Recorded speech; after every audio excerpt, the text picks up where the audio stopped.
Welcome to Your College Bound Kid, a podcast for parents, college counselors, students, and anyone who wants a deep dive into the world of college admissions. Hi, my name is Kate Strickland. I'm Associate Director of Application Review at the University of Colorado Boulder. I live in Boulder with my family, which includes a fifth grader and a freshman in high school. I'm Mark Stucker, and I'm the founder and producer. Our mission is to make college knowledge available to all. We care deeply about your kid. We believe college is a match to be made and not a prize to be won. We believe in being genuine and transparent. We are committed to covering a variety of topics, including the tough subjects. Thanks to your generosity, we're committed to providing a minimum of 10 hours of fresh, commercial-free content every month, with episodes every Monday and Thursday. We have a variety of co-hosts because we believe and value diverse perspectives. You're our listening family, and we get great joy every time we meet with you, as we do our best to give you tools so your students can soar and reach their limitless potential. This week in the news, Kate and I do a deep dive on a question from a listener who wants to know, is it okay to only visit colleges once you're accepted and go to like admitted student visit programs? Or should we be visiting them on the front end before we hear from schools? So yeah, Kate and I talk about that. And then we've got a brand new interview. It's Daniel Chambliss. He's back. If you think that name's familiar, yeah, Daniel Chambliss. He wrote the book, How College Works. Got a $1 million grant to do research on that. 40 years at Hamilton College. Well, that was one of our more popular interviews. We got some of our best feedback on that. Well, Daniel is very articulate at articulating the value of college, especially the liberal arts. So we have a deep conversation with that, and you'll be hearing that over the next few weeks. And then you'll hear the final part of Pryor Gilbert helping us understand Wake Forest. You know, last week she talked about half dance, half Wake Forest. This is all Wake Forest. Good morning, friends. I'm really excited today. You know, one thing that fires me up, I get fired up if I think we have a good episode. And not all episodes in my mind are equal. Like some of them I'm a little bit more confident of that they're going to land well. And to me, what makes a great episode is when somebody, no matter how experienced they are, they could be doing this for 45 years and they give us feedback that, wow, I really learned multiple things. I didn't know that. But at the same time, someone who, let's say, has been in this country for a month, you know, we do get a lot of new immigrant listeners, and we don't want to put fire hose in the face. Like, I don't want them to feel like, what in the world are you talking about? So I want the newbie, the neophyte, to be able to follow us. So that's the balance we're trying to strike. And I think we do it on this one.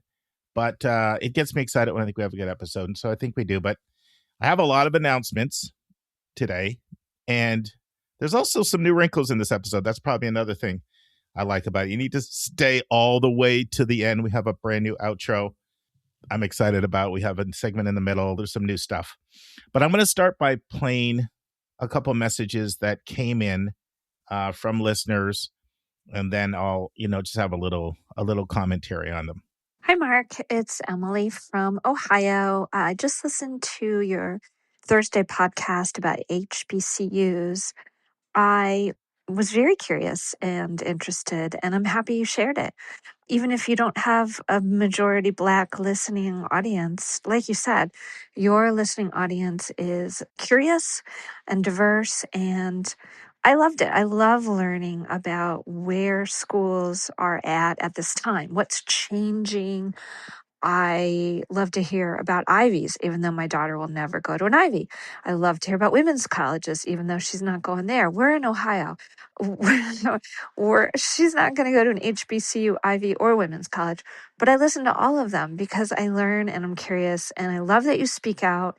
And politics is so ingrained in college right now. So don't be afraid to speak your truth and empower us with more of your knowledge, and we love it. And I just wanted to say thanks and give you some positive feedback, because you said sometimes you get some negative responses. So I had to give you a positive one. Thanks. Bye-bye. So the first message, and this is from Emily from Ohio. And first of all, thank you, Emily. I need to say something. I try to be transparent with you guys, and I did mention maybe a few weeks or so ago that I had really received a real aggressive, acerbic type emails from some people on the far right not liking some of the things that I've said. And the sweetest thing in the world was, you should have seen the emails that I got from moms. Like, they were so endearing to me because it was like somebody was talking about their kid. They were like, I really felt cared about by these moms. They were in there saying, don't stop talking about what you say and keep doing what you're. It was what was encouraging was their heart. And so thank you, Emily, for your comments. And so let me talk about this, though, because it's a little delicate. If you've listened to this podcast for a long time, I will not shy away from speaking truth to power.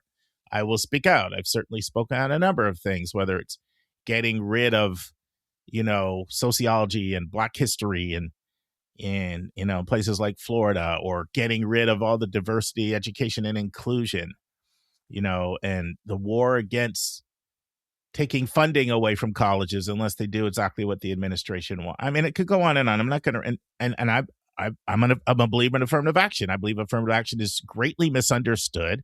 It's perceived as taking an unqualified person over a qualified person. That's not what affirmative action is. So it's controversial, right? So I won't hesitate from speaking to controversial issues. And I completely agree with Emily. Like, it's kind of impossible some ways not to address things, as politics is all over in education. And what's the use of having a platform if I'm just going to tiptoe around everything and not ever address anything?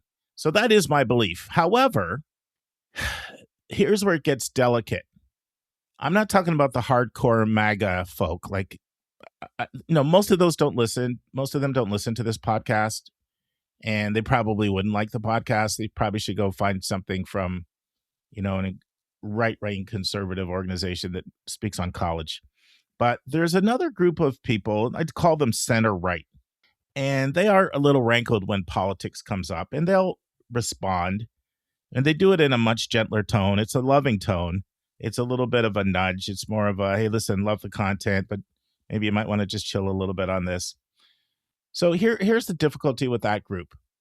I always have to wrestle with, do I want to alienate somebody who could really benefit a lot from the content by just making, some comments every now and then that might not be necessary?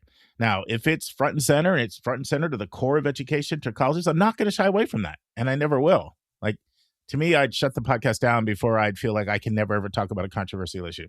But that's just a little bit of the dilemma that I face. And, it's a judgment call on a case by case. So I'm not trying to turn this into The Daily or Pod Save America or some other political podcast. There's plenty of great places out there where people can get that content.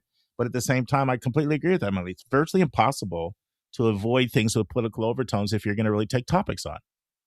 So anyway, thank you, all the moms out there who sent really messages. I'll be fine. Look, if you can't take the heat, get out of the kitchen. I've never shied away from speaking truth to power. I've been that way since I was really young kid, and I'm not going to change now. But I don't want to unnecessarily alienate someone who then can't benefit from the content. So that's the balance I try to strike. So that's the first message, and those are my thoughts. All right, the second message, and I don't want to tease you because there's a question from a listener in this next message, and then there's a comment at the end. Now, you're not going to hear an answer to the question from a listener in this episode, but I promise you we're going to take this question up.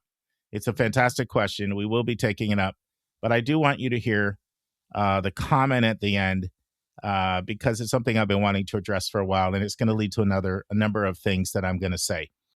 By the way, we're getting to almost 750 messages from you guys. Pretty awesome. Hi, Mark and the YCBK crew. This is Lara from the Philly suburbs with a question about study abroad programs. Just wondering your recommendations on how we best compare, contrast, evaluate these kind of programs. Every school we visit touts the percentage of students who study abroad and all their offerings. We definitely want this for our two students, but we're wondering how we can learn if a particular school on my daughter's list has a good program and will allow the best fit for her. Thanks as always for all you and the entire team do. Also, I just need to comment that I miss Julia, and I hope she'll be back to add her insight, knowledge, and humor soon. Thanks. Okay, so here are my thoughts. Obviously, what we're not going to talk about now is study abroad. What I do want to address is what Laura said about Julia. And first thing I want you to know is I miss Julia too. Like, I think some of the best episodes that we've ever had, where Julia and I just talking about college admissions. But I shared this with Julia, and she was very touched by it. What you need to know, and what she wanted me to relay to you, is she misses being on the podcast. She's not available now, but she'll be back. Just be patient. This is a marathon, and there's seasons in life. And so she just says thank you to everybody, and she's a listener, and she looks forward to returning, and I look forward to her returning as well. Okay, so that's a good segue. So the first 3.5 years Anika was on, she co-founded the podcast with me. And some of you may know the story. I haven't shared it in a while. So, I wrote this book called 171 Answers to the Most Asked College Admissions Questions. And the first 171 episodes, we went chapter by chapter through my book. And then probably somewhere around maybe 120 or 130, this was episode 120, 130. Back then, we only had Thursday podcasts. The first 3 years, we were Thursday only. And then we expanded to Monday and Thursday when I brought Julia and Vince and Susan on, as co-hosts, and expanded our team. So around episode 120, I said, like in my mind, I was having so much fun. This is a blast. But remember, this is what I do. Like I eat, sleep, drink, breathe this stuff, because that's just I'm one of these people that I'm all in. Like you're going to have a hard time beating me on commitment. And I've always been that way. When I was a track athlete, nobody trained harder than me. I struggle with balance, but on commitment, I'm an A+. So I was loving it. I mean, just having a blast. And, I would be talking about, man, this is amazing. Think about, in the next 3 or 4 years, and then Anika was at some point, like she said to me, it was so funny. She's like, I thought we were doing 171 episodes and calling it a day. I didn't know I signed up for a lifetime contract. So she stayed on through episodes 171. And then, of course, we kept moving on with the podcast. But why I share that story with you is one thing that I'm very sensitive from that is you can burn out your co-hosts. That's partly why I've expanded the team. But it's also why people have seasons in life and people need to have sabbaticals. It's not just Julia I haven't heard from. You notice Vince hasn't been on in a while, right? So people just have times in their life when they have to tend to some other matters. And I want to set up a system where that's okay. So this is the next thing I want to share with you, which I'm really, really excited about. I'm sometimes really paranoid. I'm going to burn out Hillary and Susan and Kate and, and Lisa and Carter. I'm concerned about that, right? And so they always say yes, but they're very busy people. So what I'm doing to address that is a few things. I am going to be expanding our co-host team, and it's going to start immediately. And I'm going to make a big announcement right now. Christina Lopez, former dean at Barnard, is joining our co-host team. We met for an hour this week. She's excited. I've got a recording coming up with her on the 9th of June that if everything goes smooth from a technology standpoint, you're going to hear that interview, not this Monday, but the following Monday. We're talking about a bunch of things in there. And I'm adding a few others as well, because to me, there's a lot of content when you have to get 11 hours out a month, right? And it's just helpful to have more people. Plus, it's more voices. And plus, in your questionnaire, you guys really spoke out and said your favorite people were sort of college admission insiders. So I'm really looking for people like that. Now, Christina, you should listen to Christina. Put Christina Lopez in YCBK, put it in, Google, put it in the search, or go to the website, go to the Explore tab and look her up. She's a female Andy. I mean, she speaks truth to power. Like, you're going to get a lot of insights from Christina. She can't help but keep it real. And I thought she was absolutely fantastic. I did an interview with her on whether students should disclose their mental health challenges in their application. If you haven't heard that, you have to hear that. I did an Understanding Barnard with her. So I do look for that. I can't name names, but I have interviewed some very senior people that, man, I felt like a dentist trying to pull a tooth. They were so guarded. I don't want that. So that's one thing that I look for. The other thing that I believe in, I'm a passionate believer in diversity, and And by diversity, I'm talking about diversity of perspectives right here. So I always ask myself, who's not around the table? Whose voice are we not hearing? So I was talking to Kate earlier in the week, and, Kate is our only co-host who works in a public university. If you look at the background of everybody else, it's all private schools. And over 70% of people go to public schools. So I am looking to add somebody senior level from a flagship school to our co-host team. And I have someone in mind. I just need to reach out and ask, and I'll be surprised if they don't say yes. And then the other person I'm hoping to add to our team, and I know that I can because I have a lot of choices. It's just about picking the right person, is someone on the financial aid director side, or they don't have to be a director. They just have to be a financial aid officer with significant experience.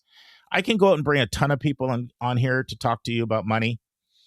There's so many people I know that we've had on before, that really know their stuff. But I think it's different hearing from someone who's in the trenches. And so I am looking to add one more person there. And then the last thing that I'm looking to do is just have some people that are very experienced admission officers that'll take a few questions from listeners. They're not a co-host. So, for example, Chris Terry, you remember Chris? It had a segment with him, his 5 decades of experience. You might want to go back and listen. It was really good. Chris and I have built a pretty good relationship. We actually hung out in Baltimore. He treated me to some good crab cakes. I was down with those crab cakes on that Baltimore trip.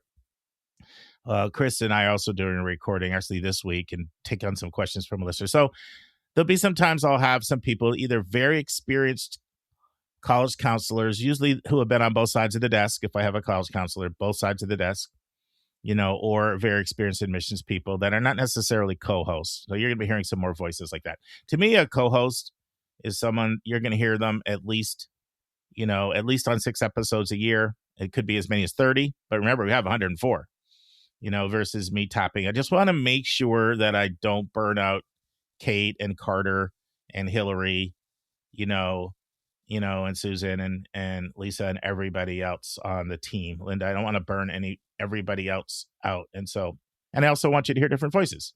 So that's just a little bit about what you can expect. But you guys are absolutely going to love Christina. And if you haven't heard her interviews, go back and check them out. The other thing that I'm going to do is, normally when I interview somebody, let's say I do an interview and it's an hour and 20 minutes. That's 4 episodes. I just chunk it into 20 minutes. Bang, 20, 20, 20. That's a 4-parter. So if it's an hour 40, that's a 5-parter. So if it's an hour, it's a 3-parter. Well, our appointment setters are doing such an incredible job. They have booked 20. When I say booked, what they do is they get a confirmation from a senior level person, and we talk ahead of time about a list of people that I'm interested in having on. They go out and get confirmations. Then I work with the person and nail down the time and the content and everything. They have booked so many. Like I have 20 senior admissions level people booked for this summer. Now, summers are best. They have a little bit more time. But one thing I've learned, and I made this mistake with Gary Clark from UCLA a little bit. He was so good. You kind of don't want to do an interview and then it runs 9 months later. Like there's kind of a grace period of what's sort of reasonable in terms of the time lag between when you interview somebody and when it airs. So I want to get this content. And so my solution to that is I'm going to do more 30-minute segments than 20-minute segments. So let's say if I have an hour to interview, that might be 2-parter. Hour and a half might be a 3-parter. Just depends on a lot of factors. But it starts today. So we have 2 30-minute segments today. And it can also apply to a question from listener. Like my segment with Kate today, listeners sent in a great question about, visiting. Do you visit after you're admitted? Do you visit before? Thoughts on that. That whole thing's probably 33 minutes. I would have never done a 1-parter on that. That would have been 2. But I'm doing 1 part on that. And then Daniel Chambliss, that interview went like an hour and a half. No, it wasn't more like that. It was more like an hour and 45. That would have definitely been, 4 parts or 5 parts. But that's a 3-parter. I'm going to run a 30-minute segment. So look for some longer segments. Just letting you know about some changes that are coming up. All right, friends, I put an order in for a bunch of swag. The swag is on the way. I'm so excited. This will go to interviewees. It'll go to our donors who allow us to continue to go run commercial free. And it's also going to go to those who attend one of our receptions. So yeah, it's not like $40, stuff, but it's just nice little trinkets, nice little things for you to have that has YCBK stuff on it. I think you'll like. So come on out to one of our receptions. Reception schedule starting to come together. 2 events in Chicago on the 12th and the 13th. Minnesota on the 6th. That's going to be a really nice one. A lot of people are coming in, and Carter's trying to make it. Looks like we'll have at least 4 co-hosts there. And then I am hoping to do. Wisconsin's looking highly likely for the 11th, Madison, but I just had this thought. I'm going to be in Nashville pretty much most of the day on the 2nd of October. So if somebody wants to host a Nashville event or just arrange a restaurant gathering. So I did a couple of these restaurant gatherings. I did 2 in Coral Gables. I did 1 in San Antonio. They're nice as well, right? Just someone who kind of knows the lay of the land, knows nice restaurants. They kind of reach out, they coordinate, they book a place. Hopefully it's a little bit more private. And, you don't have to host. Everybody just pays for their own meal.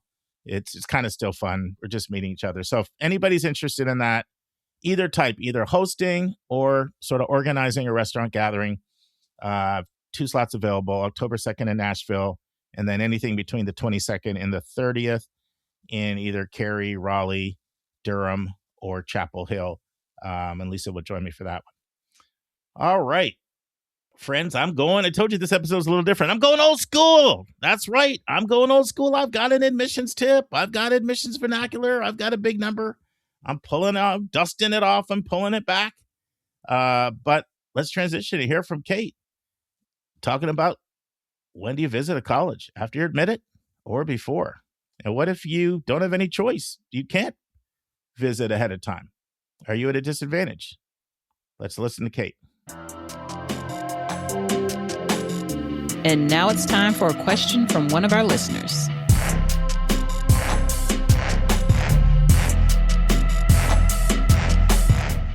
Kate Strickland, how are you? I'm good, Mark. How are you? Great. Listeners, you can't see this, but Kate's got this beautiful picture in the background of CU Boulder. If you haven't been there, you got to check it out. The campus is pretty breathtaking. Yep. So you're bringing back memories from my flying there. Oh, nice. Yeah. So we have this question, and as soon as I saw this question, I don't think I'd listened to it for 10 seconds, and I was like, Kate, this is your question. And there's 2 reasons for it. One, it specifically mentions CU Boulder, but it also specifically addresses a topic that Kate has spoken out on before. So I'm going to play the question and then take it where you want to go. Hi, I'm a mom from the Northeast, and I have 2 high school students, a current junior and sophomore. Both of my children are looking for schools a plane ride away, in the South at schools like Alabama and Tennessee, and in the West like CU Boulder. We have already gone on 2 college tours, which have helped both of my students confirm the type of school they are looking for. I'd love to take them to as many schools as possible on their list before applying, especially since with the impressive job these schools are doing making themselves seem amazing on social media, my son already feels like he's made up his mind after only touring 1 school. It feels like the clock is ticking down to make these trips happen, especially for my older student who will be applying early action to most schools this fall. My question is, if we can't squeeze them all in this summer and fall with the extensive travel, will we lose out on anything by attending accepted students' days rather than doing admissions tours? Is there a major difference between the 2? Will they both help my kids find their best fit? Thank you so much for everything you do, and we really appreciate it. Thank you. The floor is yours. So, yeah, I actually think so. I have my own take on this, but with some caveats at the end. So, my opinion is I think that just going specifically for an admitted student event is a really brilliant hack for truly getting to know and understand a college and how you might or might not find your fit there. Because, college info sessions and those summer tours, they can be fun, but they tend to be full of broad and general information. And sometimes you walk away having a better sense of the architecture than really anything else about campus life. But admitted student events, however, are specifically designed to provide like a deeper, a more curated experience for each student. So they move throughout a full day learning about how they can explore their particular interests at that university. Sometimes admitted student events also grant access to faculty or staff within the major that you're interested in, where you can kind of deep dive and nerd out with them about four-year plans and other enrichment opportunities. And you can speak candidly about like career outcomes with them. You can also, perhaps if you've been invited into a special program or an honors opportunity, they'll have like a special reception for you to start meeting your peers in that cohort and see how that could really enhance your experiences. You might get to have lunch in the dining hall on those days where you might often not on a tour situation, so you can get a sense of the current campus vibe with real students. There might be fairs there where you can start to see like what other things you can get involved in. And the last thing that is often special about an admitted student day is like at CU, we all year round, we have like one dorm that's like a dorm room that's decorated to look like a dorm, and we trot all of the tours through it. But we only open up our three neighborhoods and every single one of our residence halls to the public twice a year, once in August for our prospective student event for incoming seniors, but once in April for our admitted student day. The one thing I would say about admitted student days is there's also going to be a big component where the colleges are encouraging you to meet other admitted students, meet your peers, and there's going to be kind of some community building. And if you're still at the stage where you're trying to figure out if that engineering program at that school is the right fit for you, I would recommend leaning into like those parts of the admitted student day programming rather than the friend building to get like a true sense of if this is the particular institution for you where you can thrive academically. But if you're past that, then by all means lean into the friend making, because you could walk away after admitted student day with some folks that you're excited to hang out with in orientation in a few months' time, or you might even meet your future roommate. So I highly recommend this as a strategy because you're just going to get a much more specific to you and in-depth experience. But my big caveat is demonstrated interest.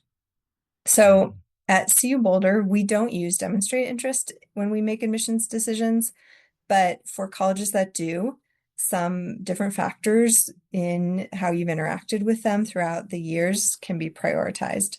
And unfortunately, that's like almost never clear or transparently communicated to students and families. So some institutions might be leaning into how often have you reached out by email to their counselors?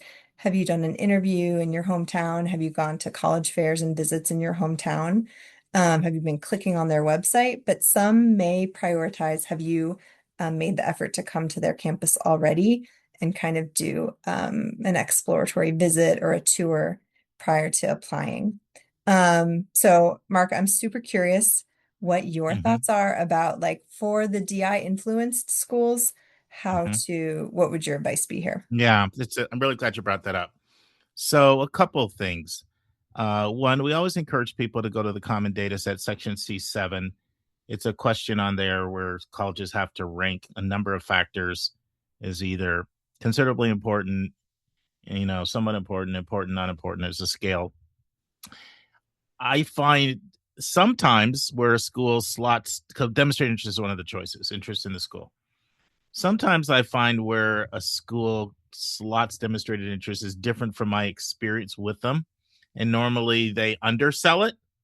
So what the advice I give is if they say it's a factor at all, anything other than not important, then take it very seriously. So the other thing is, most colleges think it's either unfair to punish somebody that didn't visit, that lives at a distance, or they just won't have enough students if they apply some really strict metric to that student. But there are a number of schools that will apply a test of, like, for example, I remember a former admission officer that used to work at Haverford College in Pennsylvania. And when he came to the college fair that Susan and I started, he was very honest with people. And he would say, if you live within 150-mile radius of our school and you don't visit, you're not getting in. And I just recently talked to someone else that said they have a 100-mile policy. So understanding not visiting, especially when you're close, I'll use a term that Andy Strickler has used multiple times on this podcast. You are demonstrating disinterest. That is demonstrating, and he actually has used the same example for New Canaan or places around the corner for them. So it's not usually either you visit or you don't. For schools that do that, they will look at what is your proximity and how easy would it have been for you to visit versus not visit. I have a lot more that I want to say, but I have a question for you first, and then I'll get into this. So there's open houses, which are not the same as admitted student visits, but they're also not the same as the traditional visit. For anyone who's not following this, Kate, why don't you unpack that? And then can you comment on your perceived value to attending an open house? Yeah, that's a good point. I see them as like a terrific option as well. So an open house is, whereas a tour might be, an hour plus a half hour info session in a big group. The open house is going to be a half day or a 2/3 of a day experience. It's going to have a lot of the same components as the admitted student event in terms of it probably has a small info fair. It might have tours of specific like buildings, like an aerospace engineering tour if you want. So you at the outset indicate what you're interested in, and you would get a specific talk about your academic program of interest, and sometimes there's lunch and things like that. So I think that is still preferable to, especially since now we have such great virtual content online where you can kind of watch a 20-minute GoPro video where a student walks you across campus anyway. I think that any kind of immersive experience, even if it's not post-admit and you're not meeting like literally other admitted students to your major, is far more beneficial for getting a sense than just the traditional tour. Yeah, really helpful. So friends, I want to recommend an interview that I did. I have to thank Hillary for this. She set me up with this. It's with Marissa Salazar. It's interview 162, and it's called 6 Ways to Visit a College. And I thought it was one of the better interviews that we've had. So basically, we looked at the traditional visit, the 2-hour information session and tour, hit and run, and then you're gone. We looked at the admitted student visit program. We looked at the open house. We looked at the virtual visit that Kate described, online tour. We also looked at self-guided tours. And then the sixth one was some schools have admitted flying programs. Not everybody does, but some do. So she went through those 6 and how they're different. So if you haven't heard that, I'd strongly recommend interview 162. Now, I agree with a lot of what you said, but it's complicated because, well, for one, I work with all types of different people with different levels of resources. So I'm thinking of a student I worked with this last year. I've worked with a lot of students like this. They'll start working with me in the early part of 10th, and they will take 3 air flight trips across the country to different parts of the country where they'll visit 6 or 8 schools. And then they'll go back to like an admitted student visit program at the end. And those families would say, I'm so glad that we did all that. But the problem is that's the luxury of resources, resources of time and money that most people don't have. So there definitely can be some value to visiting ahead of time because it really can help you figure out what you like and what you don't like. And if you're not able to do that, I'd strongly recommend you locally explore a wide range of different schools that are within a couple hour radius that may not even take any hotel, even certainly wouldn't take airfare, to get a sense, because it is difficult to figure out kind of what you like without stepping foot on some campuses from my experience. Like, yeah, the virtual tours are great. The guidebooks are great. They're absolutely worth doing. They're helpful. But, you know, visits help you figure out feel, and feel happens to be really important to people. So the other challenge with the advice of only going to the minute student visit program is I had a family this year that was hoping to use that approach, but then they got into 6 schools, all different parts of the country, and Mhm. it actually just didn't work out logistically. Yeah, because the time frame is too compressed at that Time point. frame is too Yeah. compressed. Some of their visit programs were on the same dates as others. Some of them Mm, that were available were conflicts with major things that they couldn't miss. And so that can be one of the other challenges with the only visit, admitted student visit option. So what most people end up doing is some kind of a hybrid where they can't get to all of their schools, but they get to some of them. And then people say, well, which ones should you get to? So then I have a whole series of things I look at, for that. One of them is what you said. Does the school look at demonstrated interest and visits as part of that component? Sometimes schools do look at visits. I mean, when Vince interviewed Matt from Cal Lutheran, he said right on the podcast, a student that visits us is 5 times more likely to come. Like, how can you not factor that in mm, unless your school is just philosophically opposed to using interest as a factor at all, which some of the bigger publics are because they can feel like it's privileging the privileged, and and you're giving preferential weight to people that have resources, and it kind of goes against their mission of equity. But less and less are you finding that's true in this really competitive landscape. The publics are functioning a lot more like the privates, and the yeah. privates have been doing that for a really long time. So one is, yeah, is demonstrated interest a factor? Another is there a cluster of schools that are together so that if you visit, you get more than one bite of the apple? Let's say I'm working with a family and they do want to get out and visit and get to some campuses. And let's say they had some interest in CU and maybe CSU, Colorado State, or maybe School of Mines or Denver. I'm going to indicate, well, that might be worth it for you to go there because I'd like you to get more than one bite of the apple. I don't want you, especially if it's airfare, to go and then you visited one school and sometimes people know in the first 10 or 15 minutes this isn't for me, and then you've spent a lot of time and money. So I Hmm. always look at like where there are a cluster of schools. 3 is really nice if you have it, but you might not have 3, but at least 2. And then you want to get to your priority schools. And this can get complicated, especially if someone's thinking about an early decision, because you definitely don't want to ED to a school having not visited. In my opinion, I've certainly seen people ED to schools that they didn't visit and have it work out, but it's high risky. It's a high risk. Yeah, The for college sure. doesn't want you to do that, and I don't recommend that. So if you're of the mindset that I might ED, then you're going to want to try to get to a school that maybe could be a potential ED school because it's just too risky to take a chance that you'll like it when you get there. So you got your priority schools. I call them your proximate schools. Like, what's close? Let's take a look at what we can do within a couple hour radius. It's not too taxing. Where's there a cluster together? Are they vetted so that they're within your budget from an affordability standpoint? They should be vetted, because too many people make the mistake of just assuming all this is going to work out financially, and then they're in for a rude awakening when they get the bill. Mhm. So, so once again, we're speaking to a wide audience. We're speaking to people that have the money set aside, that can pay any school, it doesn't matter what it is. And then we're speaking to people that they can't see how they could come up with 20,000 and everything in between.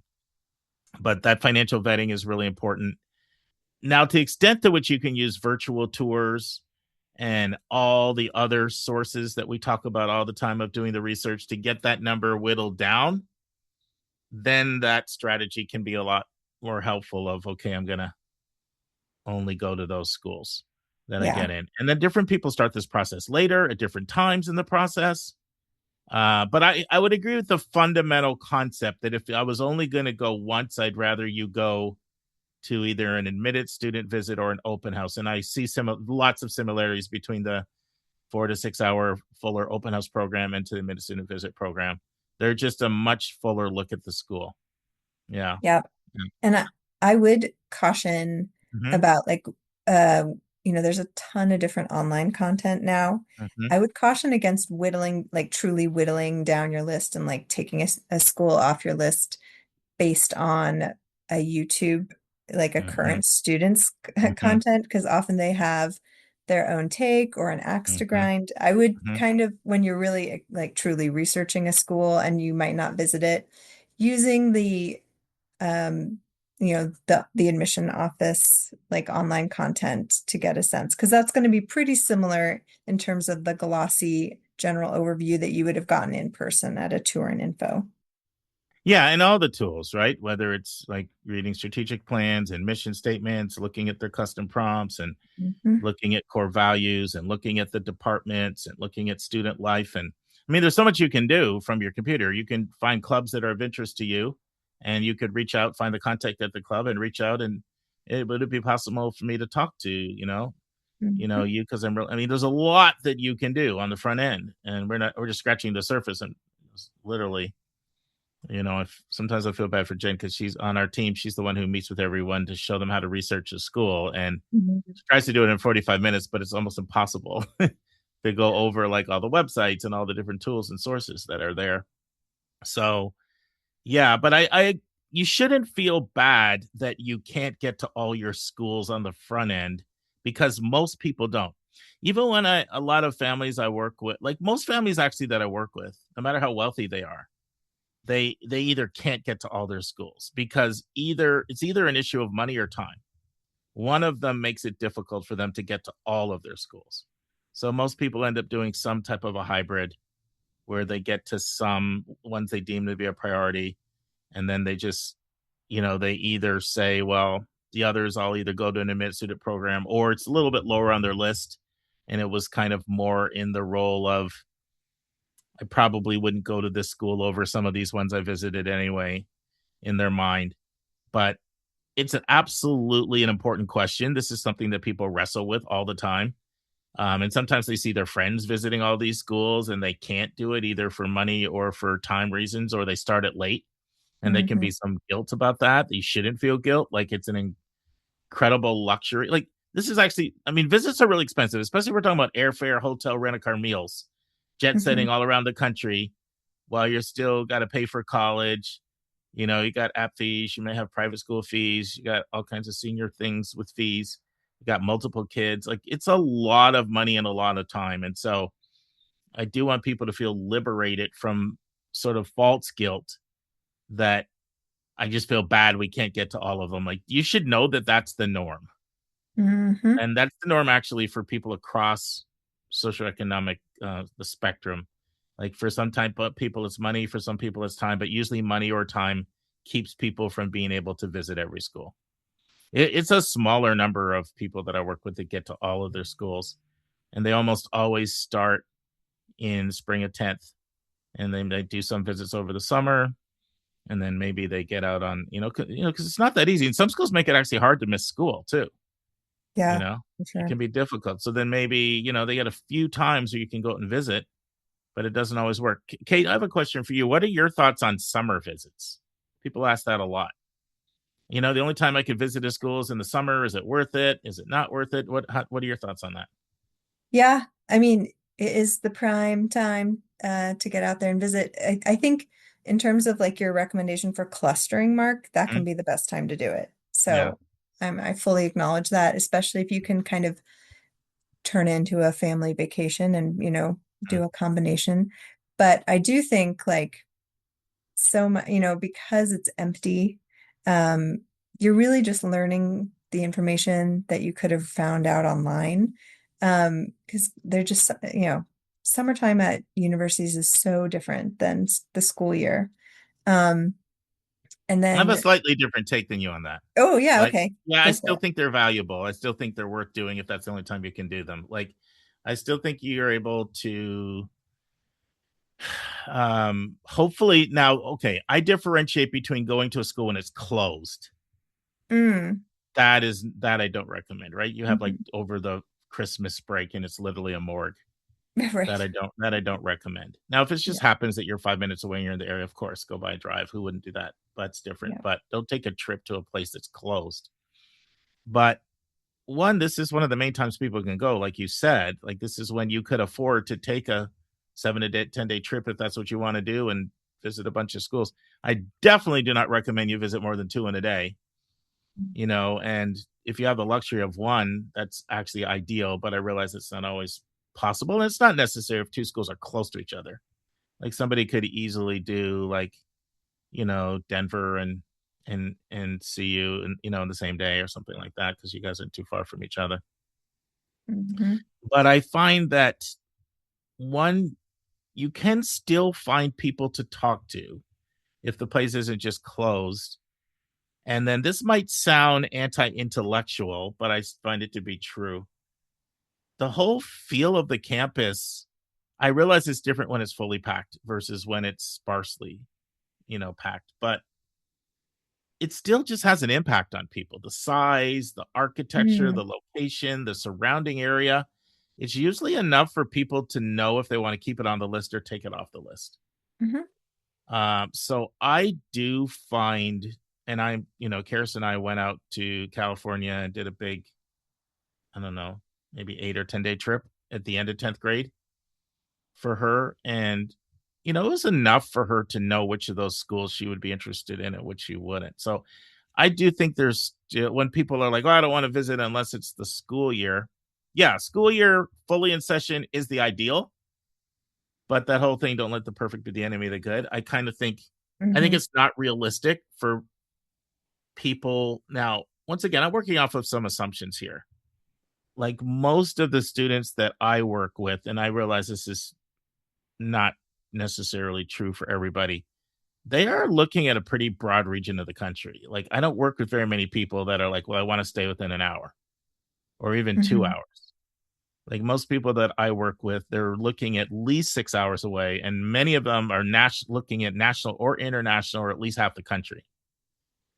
And so I'm taking a little bit of that bias into consideration and sort of saying, like, it's kind of hard to do all this if you don't utilize your summers. Mhm. Very Mhm. true. Would you And disagree with me or not? no, that makes a lot of sense. And what you're saying about the clustering, that's easier to Mm-hmm. do in the summer. I think Yep. if you're gonna, I think it would be risky to just visit like very punctuated trips or maybe just 1 or 2 schools total, because it is good to get a sense of, what like this factoid that they trot out at one school. If you don't visit and you realize, oh, they're going to say almost the same one at 4 other schools, it might honestly like stand out too much to you. It's like, oh, wow, they do this. It's like, yeah, but so Mm-hmm. do all the others. Mm-hmm. So you can kind of norm the schools that way. No, that's a really good point. I just remember like the summer before my senior year, I was in Italy. I did a pre-college program, and then we had to immediately, like the next day, turn around and visit some schools on the East Coast. And I didn't like the first couple schools that much. And I feel like, and then I went to like the third one and I was like, this is amazing. Mm-hmm. And in hindsight, I feel like I was just kind of jet lagged the first time. So be careful. Like the timing is important. Like, Yeah. like your kids should be at least starting off fresh if possible, so that they can have the most open mind on these summer trips for sure. Yeah, there are a lot of things that subjectively can influence you. Hmm. The two that immediately come to mind are the weather and the tour guide. Yeah. Like, they have a profound impact, but I don't know what to do about that, because we're all subjectively influenced by things. I can try to tell people, but it kind of is what it is. I'll never forget, it was actually a Westtown employee when I was at Westtown that was helping. And it got back from a less than impressive trip to a place that I kind of thought they were going to like. So I was a little surprised. So I wanted to hear, the feedback. And I'll never forget the feedback from the dad, because the school he's referring to had a very, very bad tour guide. And I tried to push back a little bit and said, well, it might have just been the luck of the draw. Maybe you've had somebody else. And he just stopped me right in my tracks. Mhm. And he said, if I get a bad tour guide, I can only come to one of two conclusions. Either you don't care very much, or that's the best you've got. And neither option is good. Mm. And I realized, like, that is so real from the perspective of the applicant, right? Either that's the best you've got or you really don't care that much. And so, I mean, there's one shot at a first impression. So you, just like in admissions, you are the school when you're on the road and you meet a family. You are the school, and the tour guides, you're putting all your marketing in their hands. So I think that's tough. And weather's tough too, because if you get torrential rain or storm, it's just, it's tough. But I was talking to a student yesterday and she's like, I really love the school and the weather was terrible. So that's a good sign, And I think Yeah. that is. And the last thing I would say on this, it's really important, is trust your instincts. Yeah. Trust your instincts. Like, your instincts are usually pretty good. Like, I don't want people only to trust their instincts. They still should be immersing themselves and learning about the school and reading the history and looking at school newspapers. They should definitely be exploring if a college is within their family budget. One of the biggest mistakes I see families make is not exploring whether or not a school is affordable, just assuming everything will work out. And then they get sticker shock when the price comes in. They should be doing professor reviews and department reviews and really putting time in to understand the school culture. They should be putting time in to understand the type of kid who attends and what kids do after graduation. They should know things like why kids don't graduate and how many students don't persist to year two and why don't they persist. They should know things like what kids do on weekends and what is the classroom culture and how well do the support systems work, like advising and academic support and mental health support and career service support, and how robust are these services. If they're a non-majority student, what kind of support is there for them, whether they're non-majority by gender or socioeconomic status, race or ethnicity, religion, sexual orientation, or obscure majors, or kids from different parts of the country. There's very few people like them. What kind of supports are there for you? They should know about the different types of options when it comes to high impact experiences, learning by doing opportunities, things like service and research and mentorship and study away and study abroad, and the core values and the vision of the president as articulated through the strategic plan. I find a lot of schools do a really good job with their Instagram. Like, if you follow the school's Instagram, I think you can get a pretty good feel for the culture. Mm-hmm. It's not a substitute for a visit, but it's a great thing to do from your home. Yep. And at those larger institutions, each academic unit is also going to have their own Instagram to get a sense of what they're achieving and researching. It's pretty cool. Yeah, and a lot of times clubs will have their own Instagram too. Yeah. If you find clubs that you're interested in. Kate, this has been fun. Is there anything we didn't cover? I don't think so, but on a related note, Mhm. my family, since we're taking a trip down to Santa Fe to like Mhm. hike and go see the opera, and we're gonna do our first college visit at the same Yeah, it's time. time for you. You're applying all this stuff. I know. So we've signed up for a tour at St. John's in Santa Nice. Fe. Nice. And I'm really excited. So that's another thing, like, even if your kids are sort of eighth, ninth grade, if you Mhm. know you're going to be in a town and you have 3 hours, if you're visiting family or there for a totally different tourist reason, sign up for a college visit if you can. Why not? Something else I want to say? If you are a second sibling and you're on tour with your older sibling, try to pay attention, Yeah. because I see a lot of students I work with that are in that category. Like, yeah, I visited the school with my sibling, and I see a range of how productive those visits were based on if they were all about their phone or in their own world versus if they were somewhat attentive.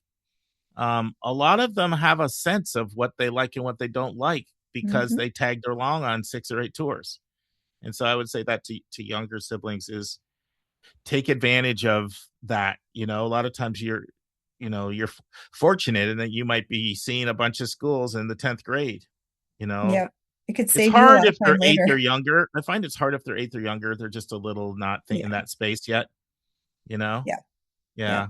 So, Kate, I'm curious, did you start first listening to our podcast as a parent or as a college admission person, like sort of like, just like wanting to hear like what people are talking about and all that? Like which lens did you find kind of led you? Because for those you don't Yeah. know, Kate was a listener before she joined our co-host team. Yeah. I was drawn when I moved from like the general counselor role to overseeing our application process, I was like, I need to hear some best practices across the country. And so, because years ago, I'd heard Hillary mention YCBK on a panel that she and I were on in the Springs. I was like, oh, I'll just check that one out. And I think I was lucky that you had just interviewed Andy about how Con College does their application review process. And so I was like, oh my gosh, like literally every single topic is relevant to my job. And Cool. so I came as a practitioner to like Sure. learn other expertise. But I'm staying for the family vibes because now Yeah, especially now that you have kids at that age and a lot of this stuff is really relevant, right? So, exactly. well, Yeah. Hillary, thank you for telling Kate about YCBK. Oh Yeah. yeah, always great promoter. Thank you. Awesome. Well, thanks again, Kate, as always. Sure. Appreciate your time. Yeah. All right. Bye. And friends, we talked about a lot, and I kind of took this conversation in a real circuitous path, but I want to end where Kate really started by reaffirming the wisdom that if you can only go one time to a school, and let's face it, for most people, it's just not in the budget or in the time to go multiple times, especially if it's a school that's going to involve, hotel airfare, rent-a-car, meals.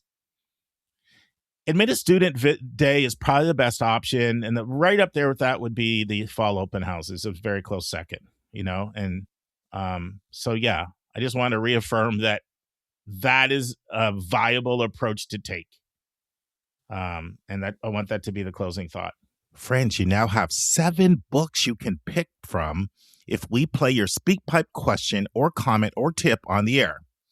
We have our 4 Princeton review books, The Best 390 Colleges, College Admissions 101, Essays That Kick Apps, and Princeton Digital SAT Prep. Our 3 new additions are The Calm College Method by Lisa Ruff and Linda Depker, paperback or Kindle, Peter Pitt's Small College Magic Kindle version, and College Unmazed has a book, Your Guide to Design and Document Your Home School by Holly Ramsey and Michelle Everett, paperback edition. Our authors have generously agreed to cover the shipping and handling. Just send your name and full address, the book that you want, and the episode number where we aired your SpeakPipe question or tip. Please send that to your collegeboundkid@gmail.com. We'll forward your request to the authors. All right, friends, let's transition to here. Dan Chambliss. Dan Chambliss is back, and we're talking about what is the purpose of college? What makes college worth it, or is it worth it? And particularly, why are some people that get a liberal arts education so passionate about what the liberal arts is and what it does for them? We're talking about all these things over the next 3 weeks. And now this week's interview with a special guest.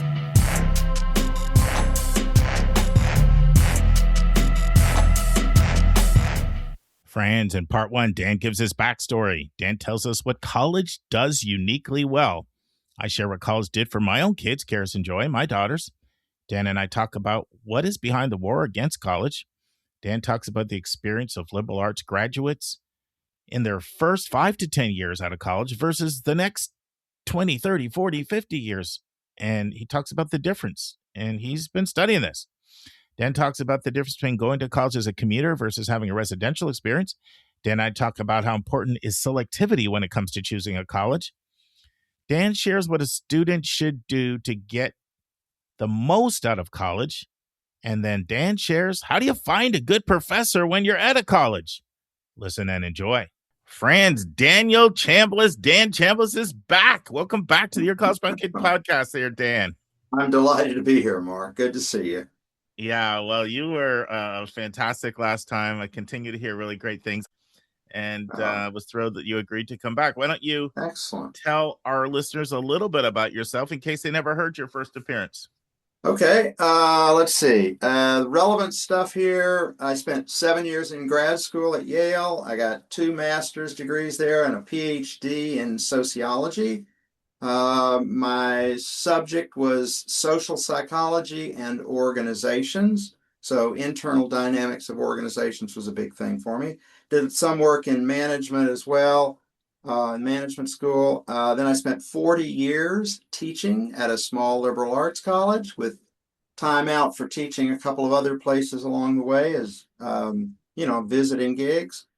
For the last 25 years, I've been studying higher education and in particular student experiences in college and how that works.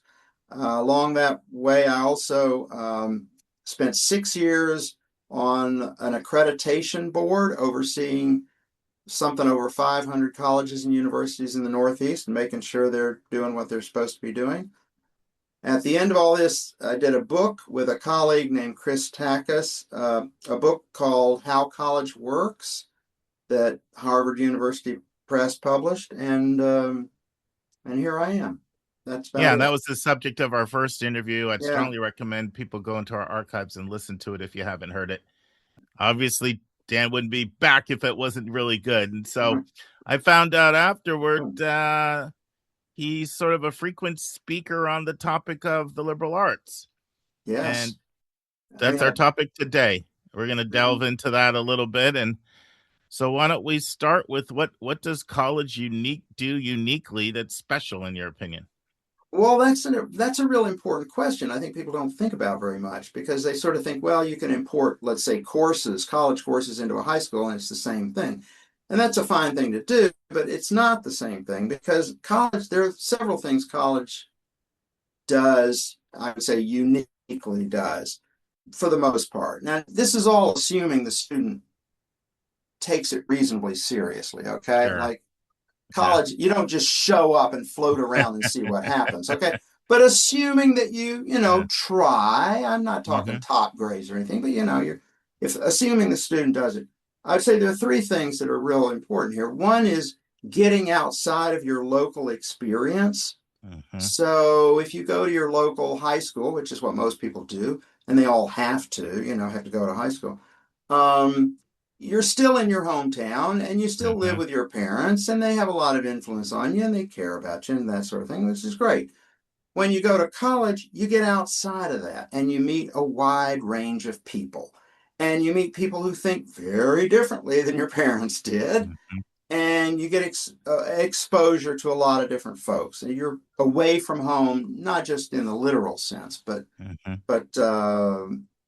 cognitively and so on. And that's big. It's expansive, I guess is what I would say, in a way that high school just can't be. Second is related to that is you meet people, let's say especially professors, who don't care what your parents think. And your parents have no influence on them. And the local school board has no influence. They'll say all sorts of wacky things. Maybe in high school you had an English teacher who was a little bit provocative or something. You go to college, you're very likely to meet people who think your religion is all baloney and who think your basic cultural values are silly. And you're going to meet professors who have some very peculiar ideas. And that shows up, of course, classically. You go home for Thanksgiving and you get in a big fight with your uncle about something. They say, what has college done to this kid?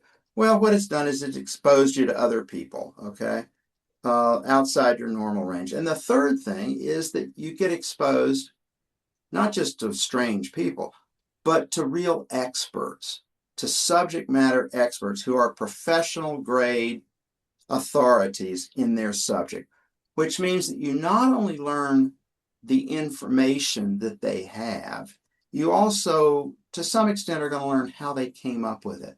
And you discover, for instance, that there are big controversies about almost any topic you want to pick. And there are classic examples of that we can get to, but I would say that's it. It's getting outside of your comfort zone, I guess is the way to put it. Is the big, Dan, I was listening to what you said, and I so agree experientially. Like I have a 30-year-old and a 27-year-old.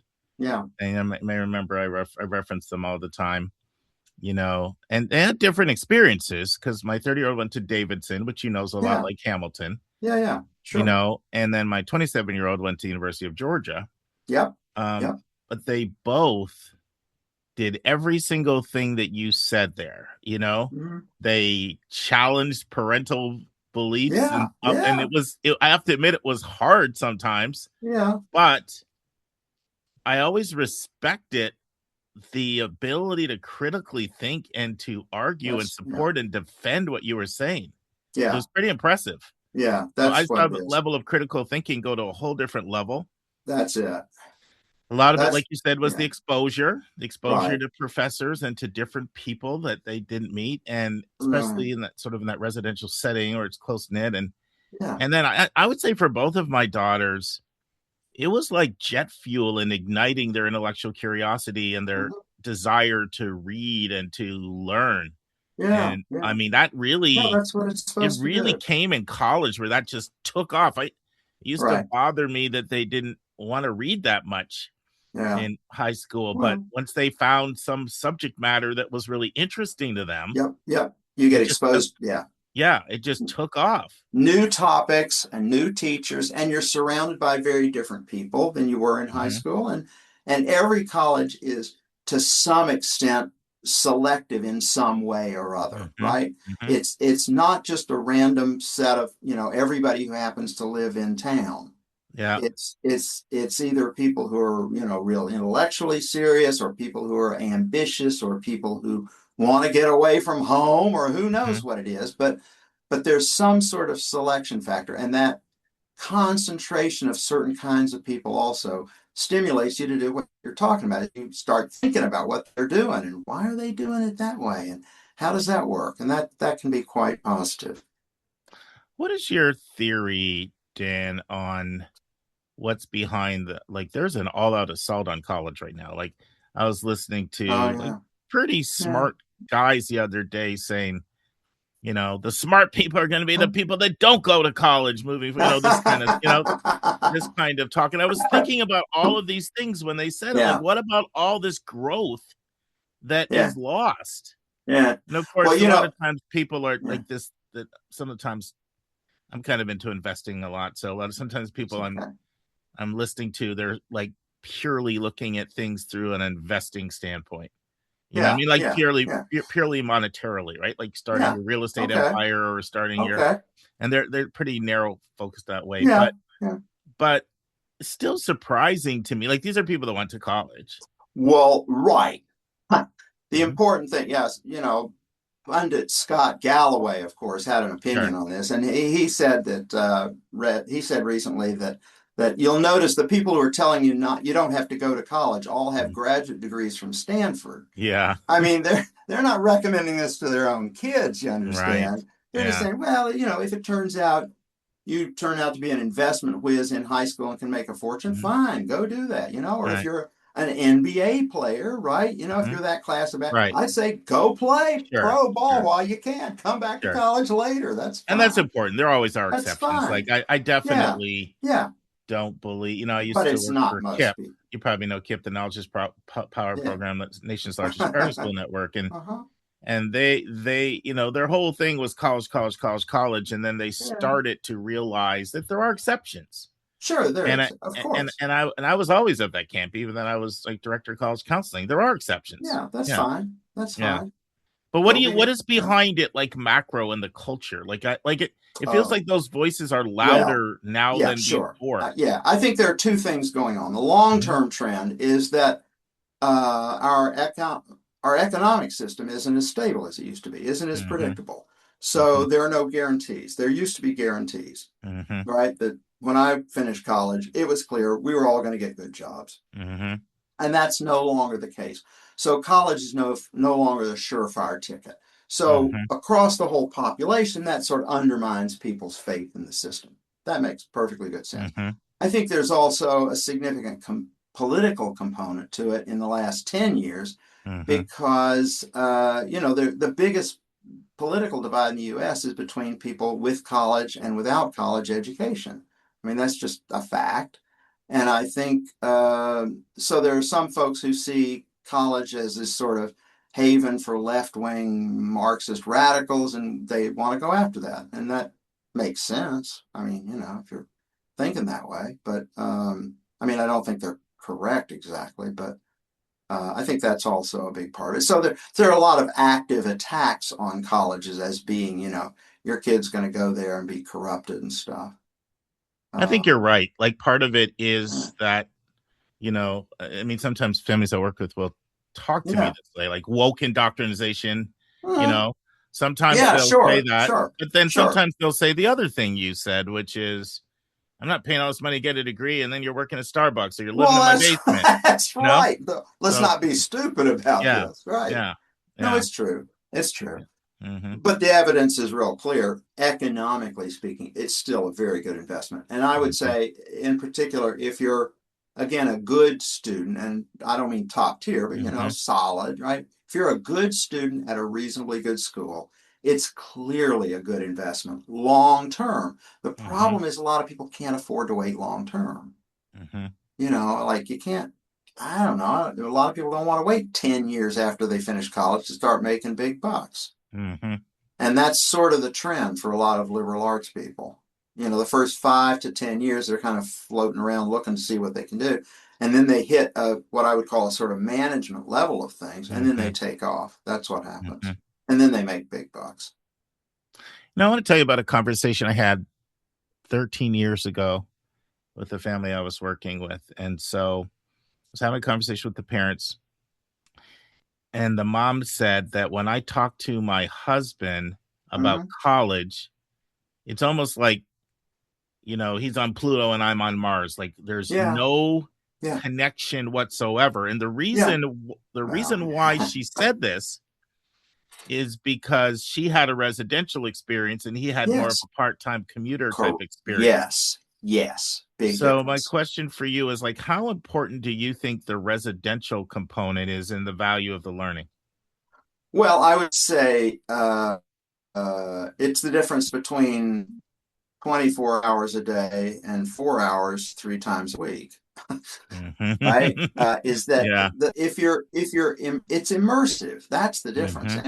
And Mhm. again, depending on where you go. I mean, if you go to let's say if you go to a Christian college, right, because you Mhm. plan a career in the ministry, Mhm. you're going to be surrounded by very serious people who take their faith very seriously and Mhm. take ministry very seriously, and you're going to Mhm. be immersed in that stuff. Same thing if you go to an art school or a music school. If you go Mhm. to a liberal arts school, you may, I don't know if you go to Swarthmore. I mean, there are a lot of very Mhm. serious academic kids there, right? And you're immersed in that all the time, as opposed to, you get up, you have breakfast, you sign online, you check it out for a couple hours, you do your homework and you leave it, right? But you're not, your social and emotional life is not tied up with those things the way it is if you're in a residential situation.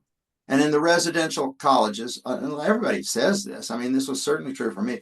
Most of the learning is actually from other students Mhm. because you're having very free, open conversations with them about stuff. You don't have to worry about grades or particularly about Mhm. what they think about you or whatever. The way you do with professors. And you can really, I mean, I could go down the list of the people I learned from in college about Mhm. philosophy, about literary criticism, about art, about a whole bunch of fields that I never personally studied, but I got some familiarity with them from or living with astronomers. I lived with a couple of guys who became professional astronomers.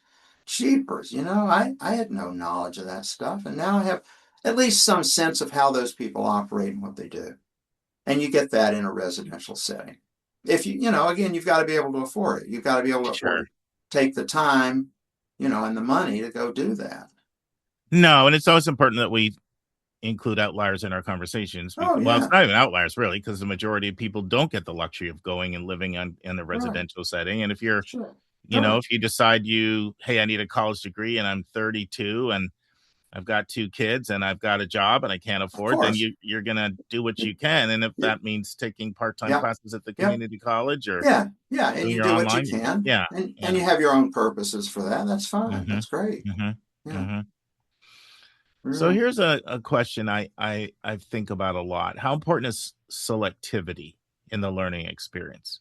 I'm not talking about Yeah. rankings. I'm not talking Yeah. Yeah. about prestige. No. No. I understand. Although tends to be some correlation to that Yeah. stuff at some level for most of them. But we know there's Yeah. lots of schools that are not quote unquote highly ranked, All that right. Right. maybe you get in an honors college and you're living in an honors dorm, or you're with or Yeah. you pick a peer group of very, ambitious, aspiring, invested Yeah, kids yeah, in yeah. learning. Yeah, Like, yeah, yeah. how Absolutely. important is it that you're around people that are really invested in their Very, education? Yeah. very. Mhm. It's You want very to talk important. about that? Mhm. And again, it depends what you're looking for. Okay. So Sure. I did a book some years back on Olympic class competitive swimmers, right? Hmm. And won the U.S. Olympic Committee's Book of the Year prize for this book. But what we said and what I said in that book was one of the things was that even in an individual sport like swimming, where you're out Hmm. there on your own competing, you train with a team. And Hmm. you want to train with the best team you can because, Hmm. again, you're constantly learning from those people Hmm. and you may be competing with those people or they're helping you or they understand your situation. The same thing applies for a selective college. If you want to be at a place where, uh, again, I say, like an art school or music, you want to be with people who want to become professional musicians. Hmm. They figure out how to do that and they learn from people who know how it works and where they get the breaks and who to talk to and things like that. And the same applies for academics in college, right? If you want to take the academic side of college seriously, Hmm. you want you want to be in a setting where you have the highest odds of meeting other people who feel the same way. Okay. And that probably means going to a selective college, which by definition just means that a larger percentage of the students are likely to be serious about it. Hmm. Right. And that's going to be the norm. That everybody expects you to be working hard and studying and all that kind of stuff. Whereas you go someplace else, they may have other priorities. Hmm. And so that's what you're constantly doing in college, well, in life, is you're picking the people you hang out with and that shapes who you become for sure. Yeah, this can be tricky because there can be a balance. I was Uh-huh. I was texting a dad I'm working with in the Northeast earlier today, and we were talking about a particular school that's got a reputation for being a grind, and Yeah, he was saying, I just want to make sure that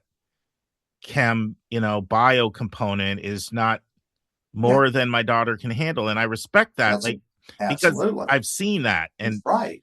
school you mentioned earlier, Swarthmore, I've seen kids go there and Mhm. it's a pretty intense place if you're not if That's right. If you're not if into you're not that, forget it. yes. Yeah. So it's Right, like, right. so I think sometimes I do believe in selectivity. Like, I don't believe that there's, selectivity is a non-factor in the quality of education, but I also believe that there can be, you can put yourself in a place where you're in over your head potentially. For And sure. And there are very different cultures. I yes. mean, there are other schools. I don't know if you like Mhm. naming places and stuff, Yeah, but no, naming them is good. We well, love our let's say listeners. Swarthmore compared to Carleton. Sure. Carleton has a Yeah. reputation as a high academic, Yeah. but more fun Yeah. kind of place in some ways, right? University of Chicago for a university, Yeah. they have T-shirts there that say "Where fun goes to die." It's like this. It's a standing joke within, but they attract a certain kind of kid, who Yeah. want that sort of pressure and competition and so on. I went to a Yeah, place that some of those didn't even have schools, and there's grades, other so places like that, it's just different MIT, styles. Caltech. Yeah, right, But a right, lot of times those schools, sometimes kids will feel like, I finally feel like I found my people, you absolutely, know? I didn't absolutely, find them in high school, and I absolutely, felt a little weird at times, and now I for found my sure. people, and That's key. they're just like a fish in water, and That's so what you want. yeah. That's what you want. So Mhm. individuals have to figure out which Mhm. kind of place they want. Do you want a small place? You want a big place? You want a place that really focuses on grades a lot versus a place that doesn't care. I mean, I went to a school that didn't have grades, was Sure. very intellectually intense, Mhm. but nobody competed, it was just a different Mhm. thing. And so you want to find the place that works for the individual. Yeah. And even pacing. So, you mentioned Carleton being more fun, but I'll tell you, sometimes students at Carleton complain Well, about the that's quarter system and how fast it moves. And, yeah. you better not get sick, Yeah, yeah, yeah. because, Right. and that's not only that, right? They'll say that about Stanford, Northwestern, other places on that quarter Right. system. So Yeah. even stuff like that, you got to sort of, it's really important that people sort of customize, this whole Yeah. thing to make it work for them. Well, and see, you have the knowledge to help people really do that, which is important. It's really Yeah. important. And a lot of people don't understand that. And you find a lot of people, I used to see at Hamilton, there'd be a lot of international kids who, for Mm-hmm. instance, they just use the U.S. News rankings Yes. to pick, and they would go to the highest ranked place they Of got course. in. Yeah. And they Very common. sometimes were very unhappy Yeah. at the particular school because they didn't look at the fit, right? They weren't going for that, and it hurt them.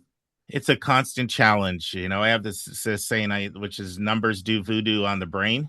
They do. And so, like, somebody Very sees misleading. something is 8 versus 22, they just can't fathom in their mind that 22 might No. be the better place for them. Yeah, They yeah, yeah. can't, No. It's a big problem. Yeah, Yeah, yeah. yeah. So what should individual students do to get the most out of college? Well, I would say there are two levels to that. The fundamental is, we say in the book, you got to have 2 or 3 good friends and 1 or 2 great teachers. So I think of that as kind of the basis for Mhm, everything else. If you don't have any friends, I'm talking at a residential place, right? mhm. Traditional age students. Yep, So sure. adults is a different thing. And But that's most of our listenership. yeah, okay, Yeah. okay. Well, you gotta be able to make friends early on, Mhm, and you gotta find a good teacher or two, and it might be just one, and that's sufficient, right? But somebody to fire you up for the academic side of things.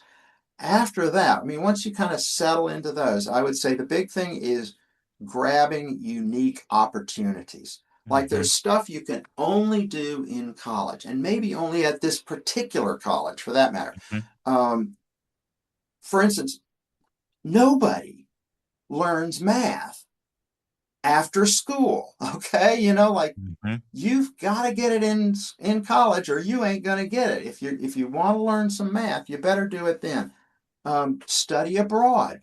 Most of us, unless you're rich, you're not going to have a lot of opportunities to live abroad mhm, after college. mhm, Whereas colleges a lot of times make it easy to do that. They have whole mhm, you sign up, you follow their instructions, they mhm, show you where to go, and they have here places to live, and then you get exposure to another culture, which is a great thing.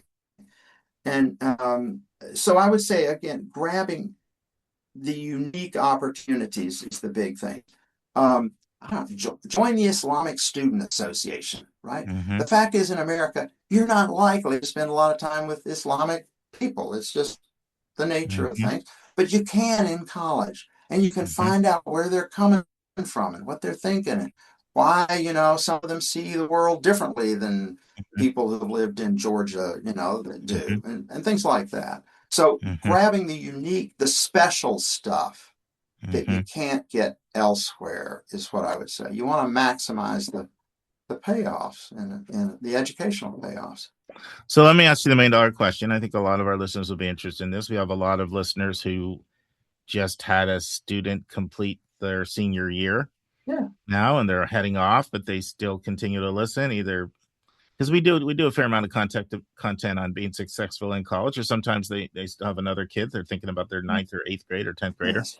So you mentioned find a great teacher. I'm sure there are a lot of people that are wondering, well, how do you do that? Oh So, yeah. what's your Yeah. advice to someone, a new student starting a new college? How do they find a great teacher? Ask around. Mm-hmm. Okay. And you, again, goes back to the friends, right? You got Sure. to pick your friends to some extent. I mean, and you Right. start realizing certain people are looking for different things. Maybe say, Mm-hmm.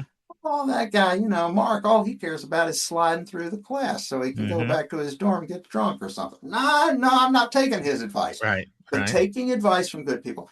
And you hear who are the teachers who, wow, that person teaches what? Like the Silk Road, in world history? Like, what the heck is Mm-hmm. that? Oh, it's fabulous course, fabulous course.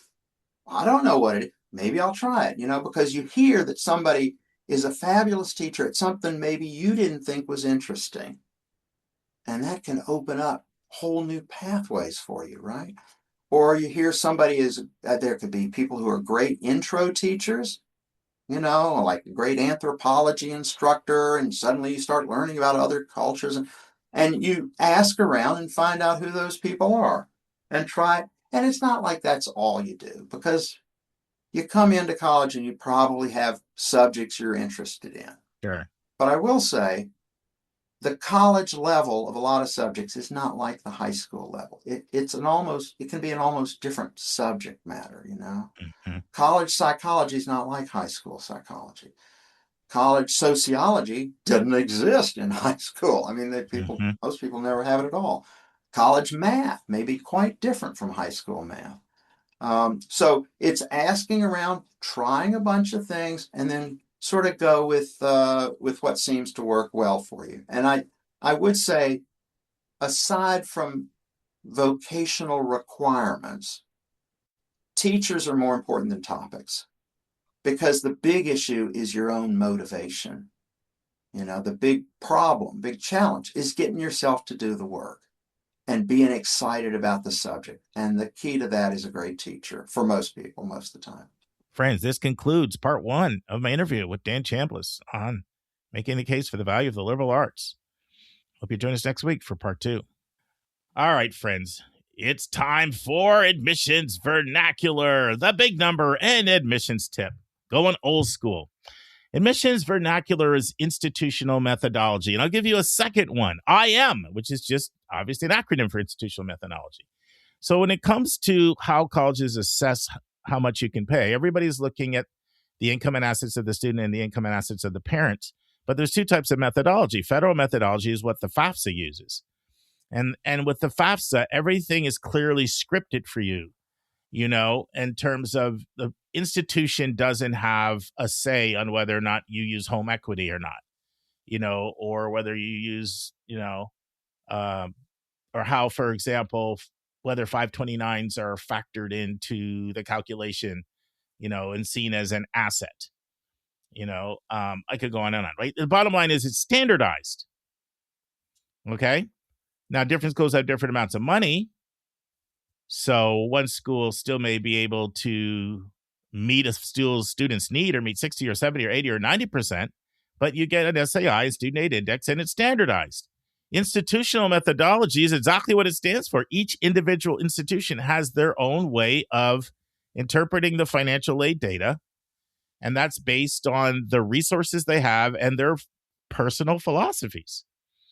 You know, like, you know, for example, one of the debates we had, conversations we had at the No Name conference involved if a student has a sibling that's at a private school and they're paying private school tuition, does that decrease their discretionary money and now you give them more aid?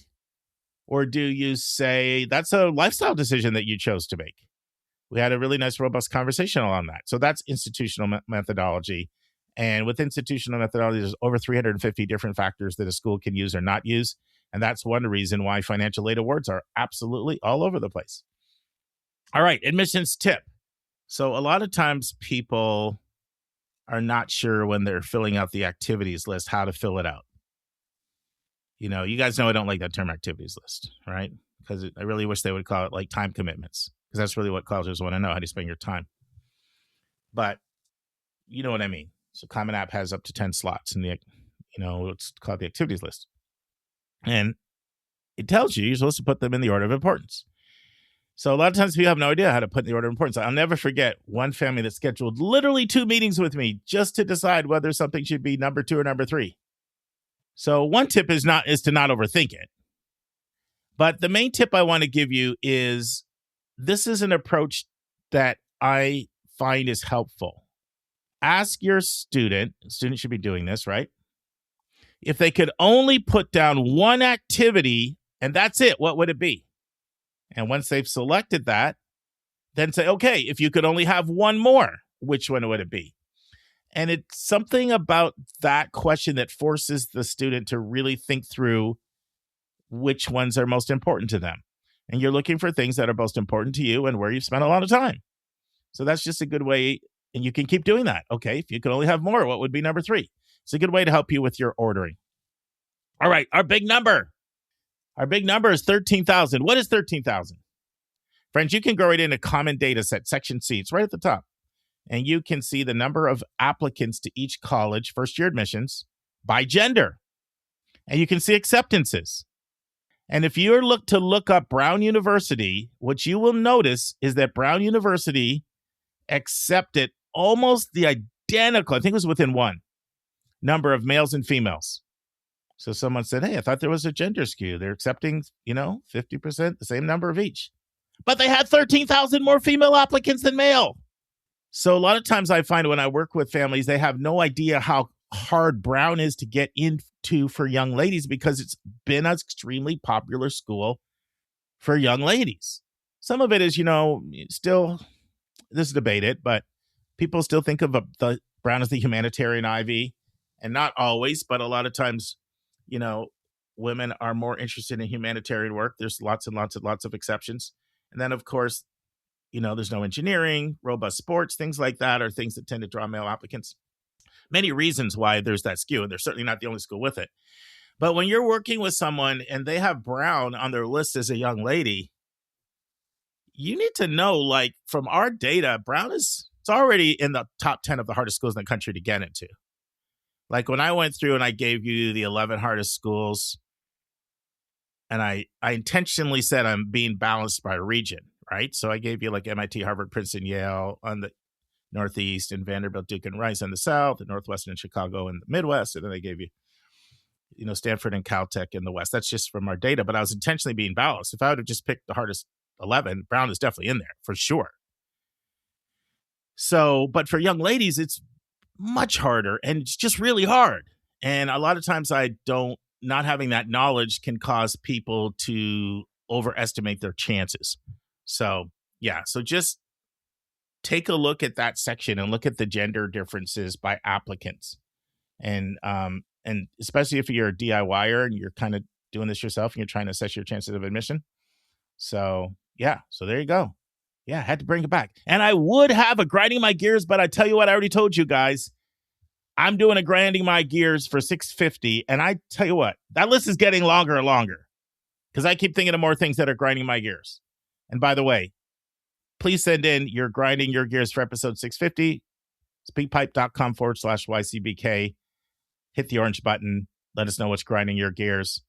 I haven't even picked the admission officer, the co-host yet, but I'll pair up with somebody and we'll talk through them. And I'll have somebody give feedback on mine because I got a bunch. Should be a fun episode. Just trying to add a little, they say creativity is the spice of life, variety is the spice of life. Trying to add a little variety here. All right, friends, it's time for Pryor Gilbert.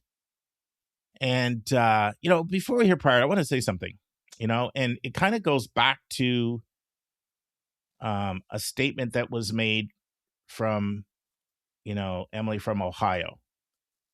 What she said, remember she's the one who called in and said, I really found the part on HBCUs really helpful. My kid's not interested in HBCUs, but they're helpful. I'm interested in women's college. My kid won't go. I'm interested in Ivy League. That was powerful for me. I kind of needed to hear that. It sort of liberated me because there's two types of listeners, those that only listen for their kid and those who are just curious. But I've decided that I'm going to have more content that might not appeal to the large numbers of students, but I think it's either a topic or schools that you need to know. And I just had a lot of people tell me that HBCU segment was really good. And the reason why I'm bringing it up now is I had the same mental gymnastics going in my mind before I did the Pryor segment. I almost deleted that whole dance thing. I'm like, are people going to listen to that? I don't know. How many people are really interested in dance? Maybe we should just get to the Wake Forest stuff. But boy, was the feedback ever good on Pryor Part 1. And Pryor Part 2 is just as good, in my opinion. It's all Wake Forest. So without any further ado, let's hear from Pryor on Wake Forest.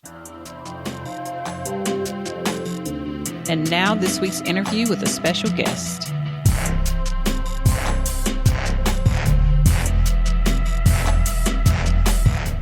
All right, friends, you've reached the final part of the interview with Pryor. No dance today, all Wake, all Wake, all Wake. So Pryor tells us what she thinks are Wake's top majors. I asked Pryor about 6 to 8 common perceptions of Wake Forest that students I've worked with over the years who have attended Wake often use to describe Wake. And Pryor tells us if she agrees or disagrees with these, let's say, widely held stereotypes about Wake Forest. Pryor tells us the type of student she would recommend consider Wake. Pryor also tells us about the type of student that may not be the best fit for Wake. Pryor tells us what students like to do on the weekends at Wake. Pryor tells us if Wake is a hard place to be without a car. And Pryor tells us what's Wake's personality really like. Listen and enjoy. Now, what are the things you didn't know about Wake until you got there? I'd say the first thing I didn't know is that the campus culture definitely has like an edge of ambition, if that makes sense. A lot of the students came from really rigorous backgrounds and kind of quietly competitive high schools. And so everyone's kind of brought that quiet competitiveness to Wake. There's a lot of pre-med, pre-business, pre-law track, but you would never know it because people kind of keep that to themselves. And it's not outwardly cutthroat, but people are 100% dialed into their studies. And then another thing I'd say is the social scene is smaller, but definitely intentional, if that makes sense. It's not like a massive state school ecosystem, and you start recognizing people's faces really quickly. But I think in a new environment like college, that's honestly a really comfortable feeling. At least for me, it is. Oh, that's good. So what do you think of as some of Wake's strongest academic programs? So I would say some of the strongest programs are definitely business, accounting and finance, especially through the business school. And then health and exercise science is also I've just heard really good things about it. And I know a lot of HES majors, and then biology. There's a lot of biology majors, and they do really love the department. Kind of biased. I personally love the politics department. I think that all of the professors are super invested and definitely still kind of involved in what they teach and very much involved in the field still. Great. So what I want to do next with you, Pryor, is go through some common stereotypes about Wake. And I want you to tell me if you think they're true or not true, and any maybe examples or any elaboration that you want to share to back up your point would be great if appropriate. All right? Yeah, of course. So the first is, it's not Wake Forest, it's workforce. It's a real academic grind and lots of grade deflation. It's hard to get good grades here, and it's really challenging. What do you think? What are your thoughts on that? So I would definitely say it is work forest. There, like I said, is a lot of ambition on this campus, but it keeps you motivated, which is positive. I think once you get into the kind of second year classes, professors definitely don't hand out A's casually, but that's because an A- and a B+ are very acceptable and common for kind of handing in solid work. I do think that smaller class sizes mean your performance is definitely more visible to those professors, and participation, which isn't necessarily an aspect in bigger schools, becomes a huge aspect of your grade and a much bigger part of your grade. But I don't think it's deflation. I think it may feel like that to some people if they've come from high schools where grades were inflated, if that makes sense. But for someone like me who came from a public high school that was very honest with the grading system, it feels very similar to that. Good. All right. Yeah. Next is fraternities and sororities dominate the social scene. And if fraternities and sororities aren't your jam, it might be hard to find your people. Yes. So I think that the situation is much different for girls than it is for boys. I think, speaking on behalf of girls, there are a lot of people that rush sororities and get in, but also a lot of people that don't get into sororities and still have the benefits of kind of friends that are in Greek life and stuff like that. And I do know a lot of people that aren't in Greek life and are still having a great time. 2 of my best friends, actually. So that's the girls' side of it. I don't think it dominates the social scene, but it is definitely relevant on campus. And then for fraternities, their pledge classes are so small that it's definitely not the majority of the boys on campus that are in frats, but the kind of notion and the persona of a frat guy somewhat dominates the campus in a little bit of a way. And so that is definitely relevant on campus. And for guys, socially, it can be hard if you're in a friend group where all of your friends are in frats and you're not. So that may be something to consider. But I do know a lot of guys as well that aren't in frats and have found their people outside of it. So how would you describe a frat guy? Kind Coming from Massachusetts, I would say it's the typical flip-flops. They all wear flip-flops around campus, no matter how cold it is outside. Lots of khakis and kind of the Nantucket salmon pink and the navy blue and the vineyard vines. Backwards hats, quiet confidence, kind of stuff like that. But it's not always negative. Some can be really nice, so that's something to consider. So here's another one. Wake is a bubble that's detached from the broader Winston-Salem community. What do you think? I would say physically and technically it is removed from the actual city of Winston-Salem, but I don't necessarily think it's detached from the broader community, if that makes sense. First, the Winston-Salem community are huge supporters of kind of Wake athletics, and so you're constantly seeing people fill the seats at games, which is really nice, just Winston-Salem locals. And then there's also a ton of opportunities for kind of volunteering and kind of jobs and lower work. And so I would say just like babysitting and stuff like that.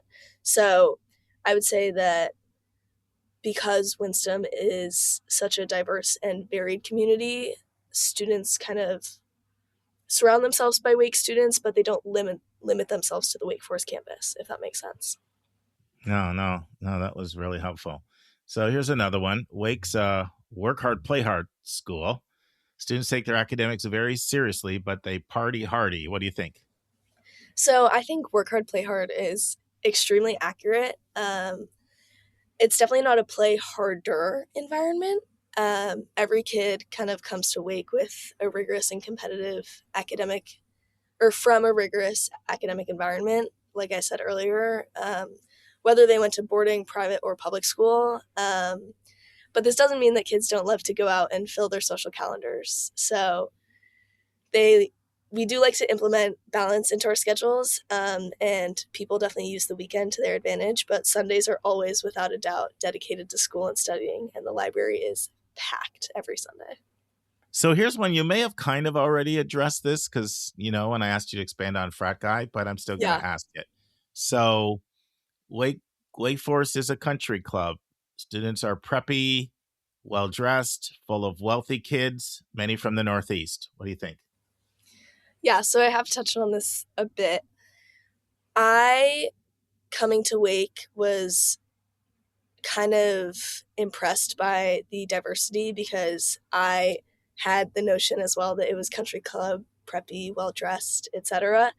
The diversity isn't lacking, I would say, but it's definitely a culture, I think, within the Northeast to get out of the Northeast, and so I do think that's why a lot of Northeast kids come down to these like private Southern schools.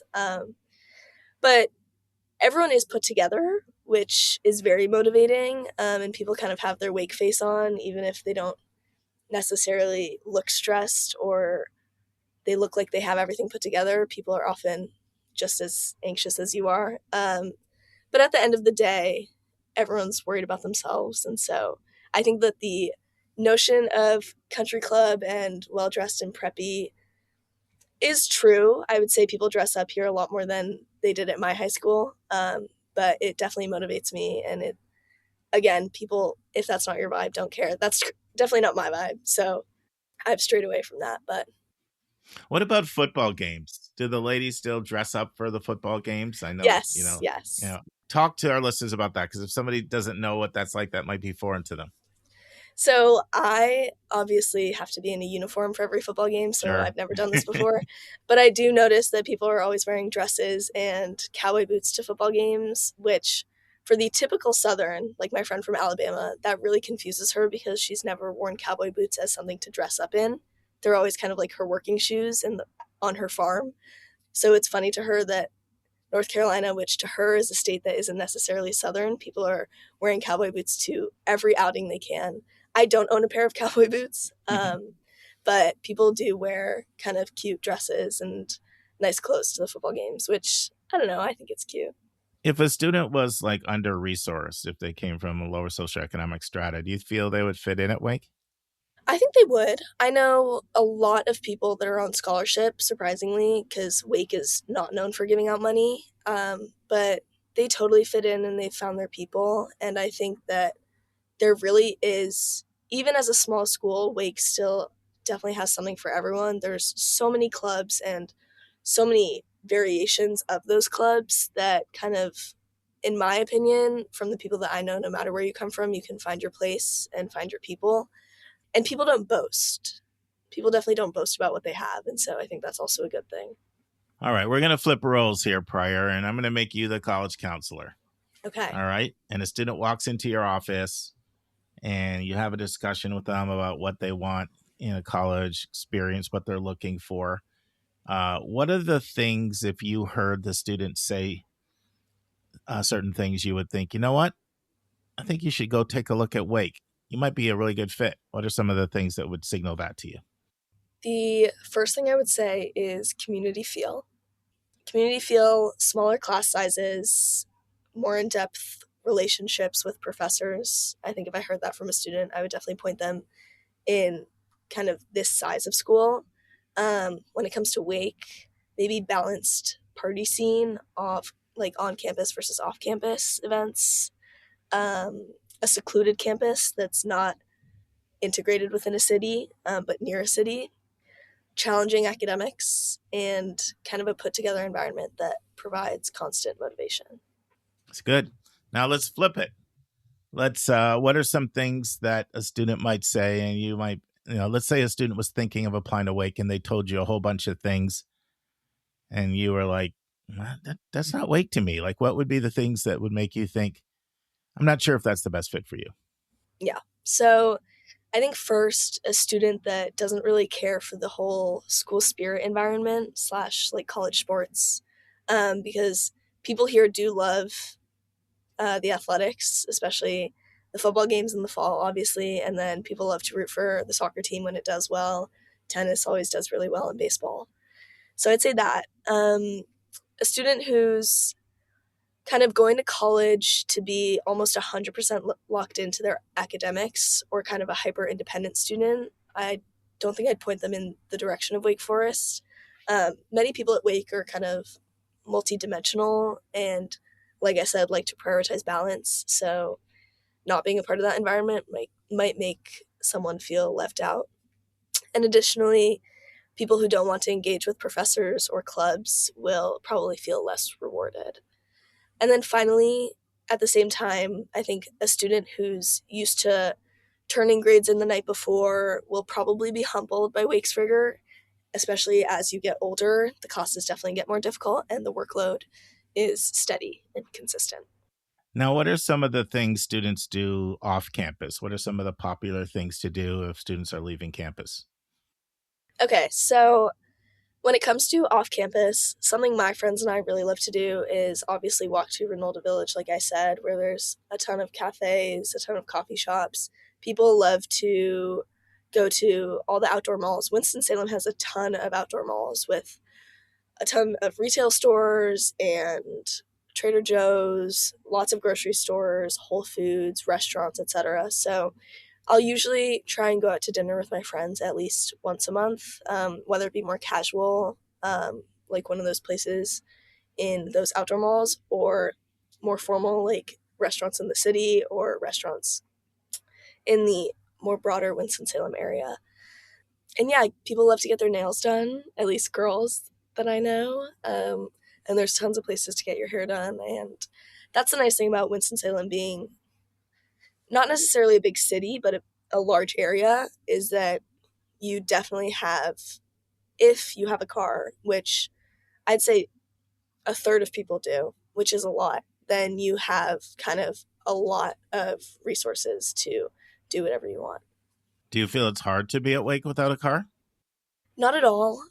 I'm the oldest of 4, and so if I bring a car in these next 4 years, I think it'll be a miracle.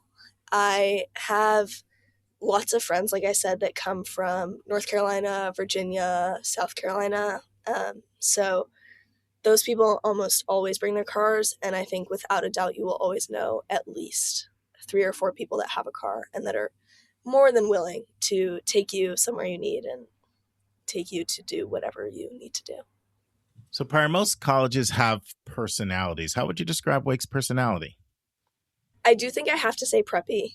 in the personality. But I would also say ambitious and motivated, definitely intimate, and kind of close-knit when it comes to the community. And then nature-filled. The forest part of Wake Forest is 100% true. There's tons of nature, so many trees, flowers. The kind of landscapers do an incredible job. There's just a ton of forestry. People love to be out in nature. People spend so much time outside. And so I would say generally nature-filled. All right, Pryor, I'm about to switch to the lightning round in a second, but is there anything we haven't said about Wake that you think would be helpful for our listeners to know?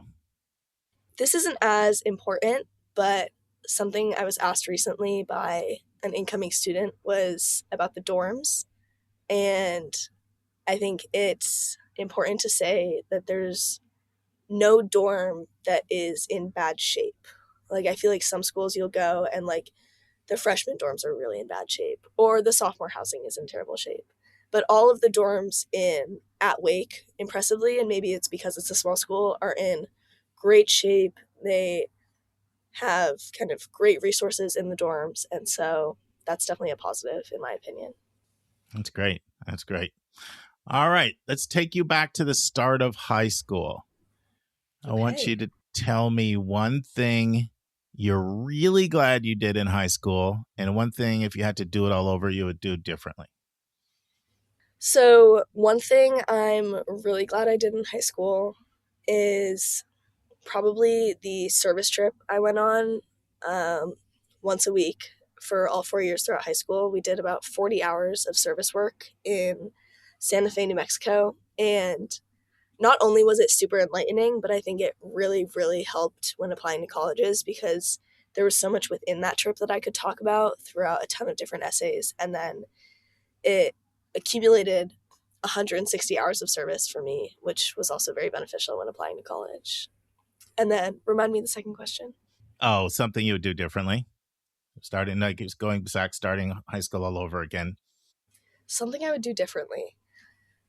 I think it's hard to say this in hindsight, but Wake Forest does not accept many AP classes. And so I wouldn't not have taken those AP classes, because taking those AP classes definitely helped me get into the colleges that I got into. But I think maybe picking and choosing what classes I took, and studying more for those exams. Maybe I didn't get bad scores, but if I'd gotten more 5s, they would have taken more credit. And that's a high bar, I will admit, but they would have taken more credit. And so Wake and many other schools like that don't take a lot of AP credit. So it's something to consider. But taking those AP courses is 100% important when applying to college, I think. So, Pryor, a lot of students are trying to decide, where to go to college. And, when a student's down to their final few decisions, do you have any advice for them on how to make a decision? One thing that someone told me or asked me was, will you ever live in Winston-Salem in your life besides now? And my answer was no, because I was deciding between Washington, D.C. and North Carolina. And so that definitely kind of swayed me more towards North Carolina, because I knew that one day I would end up in D.C., whether it be for grad school or a job or something like that. So I think location is honestly really important. And then maybe a feel of the overall college environment. So if you can find a student that went to your high school and now goes to that university, or if your parents know anyone's kids that go to that university or went to that university, they can give you a very, very good feel of what the campus is like, and a very honest opinion of how that school kind of functions and how it works and all the intertwining things of that school. And so I think if you're down to 2, 3, or 4 schools, finding someone from those schools that can talk to you about the school and answer any questions you have is really, really beneficial.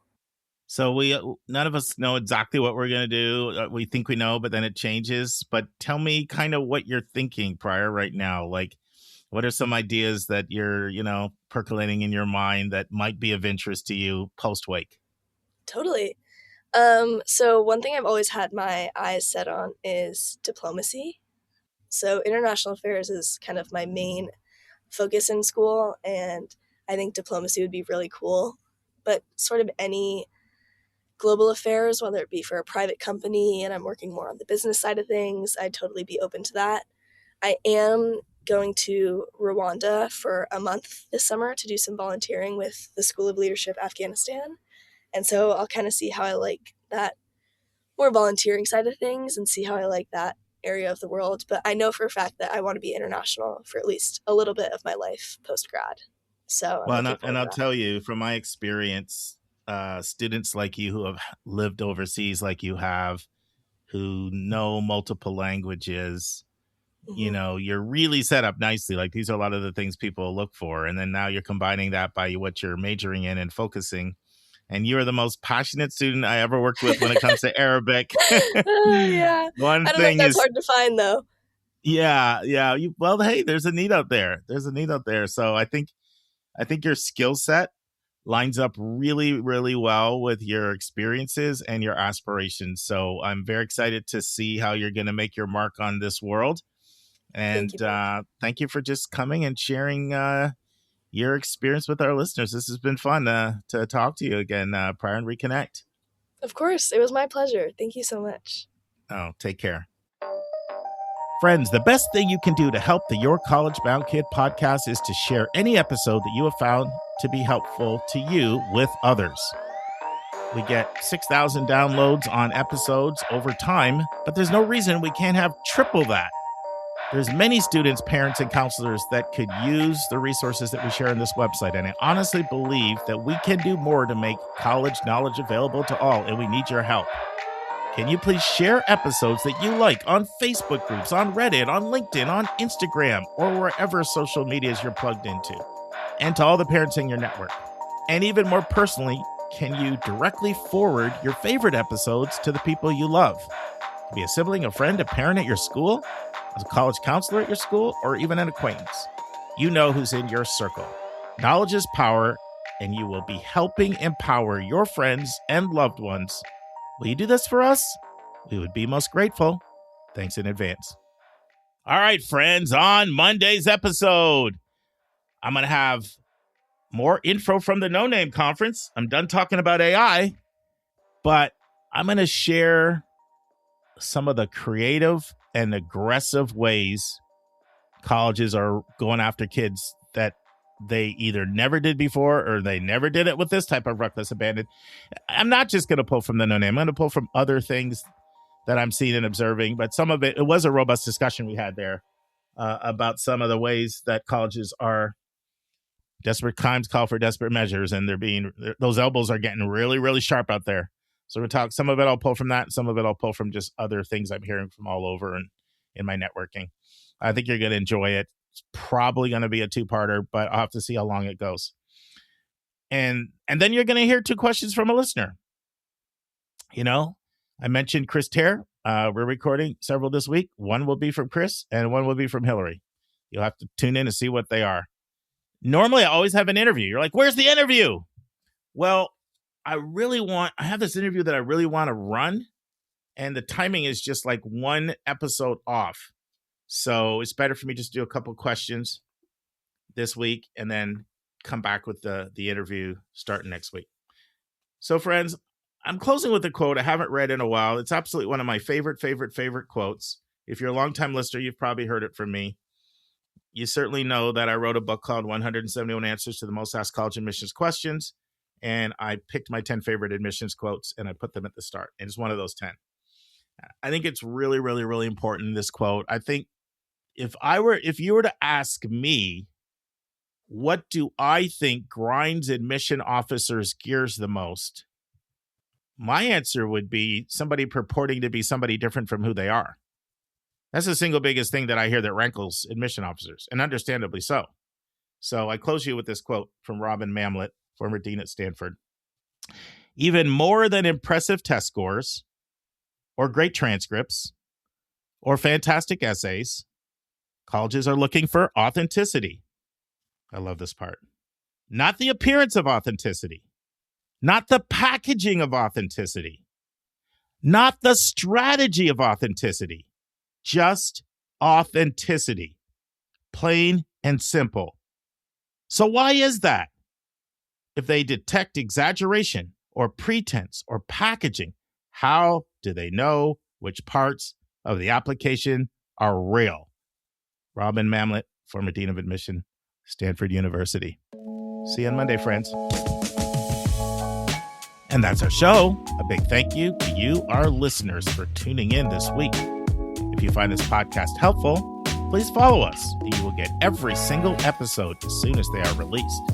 If you want to support our podcast, you can click the share button and send it to your friends and acquaintances. You can say positive things about YCBK on social media. And you help us stay commercial-free and pay our staff by donating at yourcollegeboundkid.com and clicking the donate button. You can write a review for us on Apple or Spotify. If you have a question or suggestion, just go to speakpipe.com/YCBK and hit the orange button and speak, and we will do our best to get your question or your comment in your own voice on an upcoming episode. I'm the producer of the podcast, and I live in Metro Atlanta. We have a fantastic team that has over 200 years of admission and counseling experience. Shout out to our co-hosts, Susan Tree in Pennsylvania, Lisa Ruff in North Carolina, 2 admission officers from Colorado, Hillary Dickman from Colorado College, Kate Strickland from CU Boulder, Vince Garcia in California, Julia Esquivel in Massachusetts, Linda Depker in Missouri, Andy Strickler, the Chief Enrollment Officer at Connecticut College, Heath Einstein, the Chief Enrollment Officer at TCU in Fort Worth, Carter DeLauro, a co-director of college counseling in New York, and Christina Lopez, the former Dean of Admission at Barnard College, and our international college specialist, Kevin Newton from Dallas, Texas. Our stupendous sound engineer who makes everything happen is Nemanja Matvic from Serbia. Our reliable webmaster is John Rooney. Website updates are done by Joy Stucker. Image editing by Vlad Honchar. And what would we do without our volunteers? Guy Pillsbury, Sony Patel, and Andy Bernstein are all helping us with podcast marketing. Carolyn Wood, Mark Doniger, and Carrie Roberts book interviews with thought leaders. Amanda Dugan, Colleen Sinoki, Nicole Resch, Trevor Smith, Ryan Stepler, and Lynn Labash send thank yous to interviewees. If you want a coaching session with me, just text me at 404-664-4340. If you want to reach someone else on our team, all of our bios with contact info can be found at yourcollegeboundkid.com under the About YCBK tab. If you want to get our free monthly newsletter, YCBK Plus, it's also under the About YCBK tab. If you want to see our recommended books and websites, they are on our website under the Resources tab. While you're on our website, check out our hundreds of interviews in their entirety. Check out our college spotlights and our upcoming events and receptions. And you can now do searches for past content by using our new Explore and Topics tabs. We really encourage you to explore our past content. We have close to 1,000 hours. We think of you as our listening family, and we look forward to meeting with you every single Monday and every single Thursday.